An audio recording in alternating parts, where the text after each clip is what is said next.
பிரியமானவர்களே, ஆண்டவராகிய இயேசு கிறிஸ்துவின் பரிசுத்தமுள்ள நாமத்தில் இன்றைய காலையில் மீண்டும் உங்களை அன்போடு கூட வாழ்த்துகிறேன்.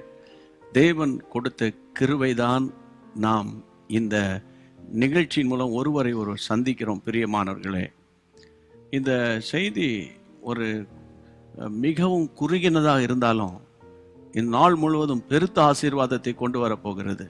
கர்த்தருக்கு மகிமை உண்டாவதாக. இந்த நாளில் கர்த்தர் நம்மோடு பேச வேண்டிய வார்த்தைக்கு நம்முடைய இருதயத்தை திறந்து கொடுப்போம். நான் வாசிக்கிறேன். யோவான் எழுதின சுவிசேஷம் 20ஆம் அதிகாரம். யோவான் எழுதின சுவிசேஷம் 20ஆம் அதிகாரம் 22ஆம் வசனம். அவர்கள் மேல் ஊதி பரிசுத்த ஆவியை பெற்றுக்கொள்ளுங்கள்.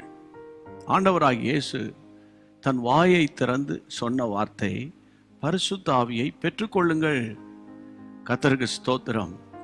எனக்கு அன்பான தேவனுடைய பிள்ளைகளே, விலையேற பெற்ற இயேசுவின் இரத்தம் நம்முடைய பாவங்கள் அற நம்மை கழுவி சுத்திகரிக்கிறது. ரட்சிப்பின் சந்தோஷம் நாம் பெறுகிறோம்.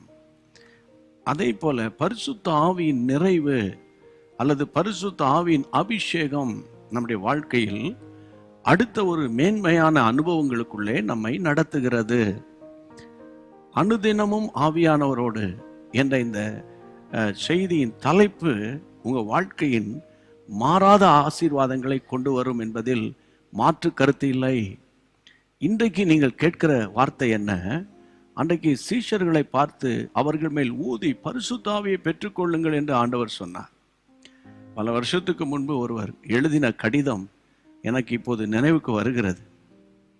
அவர் எழுதினார், ஐயா, நான் ரட்சிக்கப்பட்டு மனம் திரும்பி ஒரு ஆலயத்துக்கு போகிறேன். பல வருஷமாக நான் கர்த்தருடைய பிள்ளையாகத்தான் இருக்கிறேன். ஆனால் இந்த பரிசுத்தாவின் அபிஷேகம் எனக்கு கிடைக்கவே இல்லை என்று அவர் வேதனையோடு கூட எழுதினார். இன்றைக்கு ஒருவேளை நீங்கள் இந்த அபிஷேகத்தை குறித்த தாகத்தோடு இருப்பீங்க, எனக்கு தரலையே, கிடைக்கலையேன்னு இருப்பீங்க.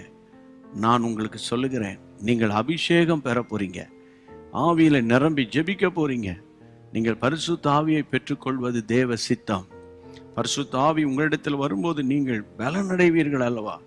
இந்த நாளில் அந்த அபிஷேகத்தினால என்னை நிரப்புங்கப்பான்னு நீங்கள் கேளுங்க, கர்த்தர் உங்களுக்கு தருவார். அந்த ஆவியானவர் உங்களுக்குள்ளே வந்துட்டார்னா உங்களை அறியாத ஒரு தைரியம், உங்களை அறியாத ஒரு பலன் மட்டுமா அவர் அழகாய் உங்களை நடத்தி கொண்டு போவார்.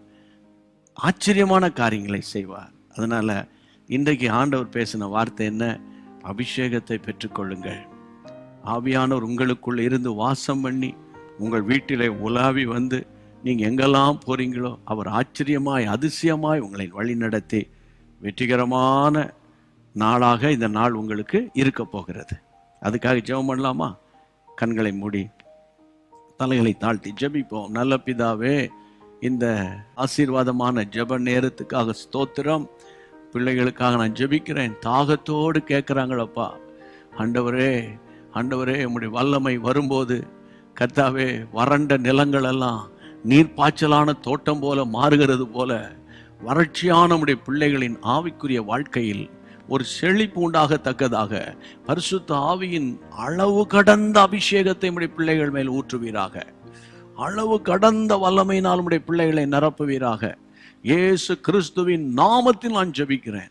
இந்த ஜெபத்தை கேட்டு உம்முடைய பிள்ளைகளை ஆவியின் வல்லமையினால் அபிஷேகத்தால் நீ நிரப்பி கொண்டிருக்கிற தயவுக்காக ஸ்தோத்திரம், ஸ்தோத்திரம். தாவீது ராஜா சொன்னது போலப்பா, என் பாத்திரம் நிரம்பி நிரம்பி வழிகிறது என்று சொன்னது போல இந்த நேரத்தில் மட்டுமல்ல, எப்போதெல்லாம் ஜெபிக்கிறார்களோ, தனி ஜெபம் பண்ண போகிறார்களோ, கூடி ஜெபிக்கிறார்களோ, அவர்கள் பாத்திரம் பரிசுத்தாவின் அபிஷேகத்தால் நிரப்பப்படும்படி நான் ஜெபிக்கிறேன். கர்த்தர் இந்த ஜெபத்தை கேட்டு ஆச்சரிய விதமாய் இந்த நாள் முழுவதும் நடத்த போகிறதற்காக ஸ்தோத்திரம். இயேசுவின் நாமத்தில் பிதாவே, ஆமென். Price God. கர்த்தர் உங்களை நிரப்புகிறார், தொடர்ந்து நிரப்புவார். நீங்கள் ஆவியினாலே நடத்தப்படுவீர்கள். சரி, இந்த செய்தியினால நீங்கள் தொடப்பட்டீங்க, கர்த்தருக்குள்ளே தைரியம் அடைஞ்சிங்க. உங்களை போல எத்தனையோ மக்கள் இருக்காங்க இல்லையா? அவர்களுக்கும் இந்த செய்தி போகத்தக்கதாக நீங்கள் ஷேர் பண்ணலாம், அவங்களோடு கூட பேசலாம். சரியா? அது நிமித்தம் அவங்களும் கர்த்தரால் ஆசீர்வதிக்கப்படுவாங்க. கர்த்தர் சித்தமானால் நாம் மீண்டும் ஒருவரை ஒருவர் சந்திப்போம். God bless you. அன்பான தேவனுடைய பிள்ளைகளே, இச்செய்தி உங்களுக்கு மிகுந்த ஆசிர்வாதமாக இருந்ததென்று நாங்கள் நம்புகிறோம். தொடர்ந்து எங்கள் செய்திகளை கேட்டு கர்த்தருக்குள் ஆசிர்வதிக்கப்பட ஜீசஸ் மீட்ஸ் மினிஸ்ட்ரீஸ் என்கிற எங்கள் யூடியூப் சேனலை சப்ஸ்கிரைப் செய்யுங்கள்.